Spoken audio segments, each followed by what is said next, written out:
ओडिशार 4.5 कोटी जनता को मु निशितानंद कटक जगतपुर नमस्कार करुच्ची। कौन गणतंत्र लोप पाई कि कौन कौन से साधारण जनता मुख्यमंत्री को दुख जाना भूल कि बहुत बड़ पाप। भगवान मते एवं मो माँ बापा को रोगाग्रस्त करे मरण द्वारे ठिया कर जीवन में ना मोर मरवा भय अच्छी ना मो माँ बापा मरवा भय अच्छी। मु मो माँ बापा प्रतिदिन मरण सहित संघर्ष करुचु।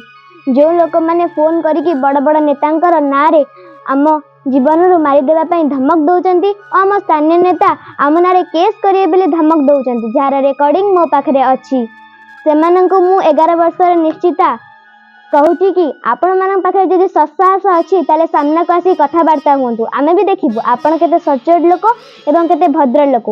मोर 3-3टा फेसबुक आईडी को हैक करी शेयरिंग बंद कर दिया जायछि काहेकि मो परिवार जीवन एबे विपद छाई पड़ी रही। आसंता 25 तारीख दिन मु मो परिवार आमरण अनशन बसबू अनिर्दिष्ट काल जाए जे पर्यंत सरकार मो दुख न शुणी मो परिवार को न्याय न देइचंती। बारे गणतंत्र एठी शासक सोइचंती विरोधी दलंकर देखा नहीं ताले मु न्याय पाइबी कोठू? आपण माने निजे कमेंट माध्यम रे मते जणांती। जय जगन्नाथ।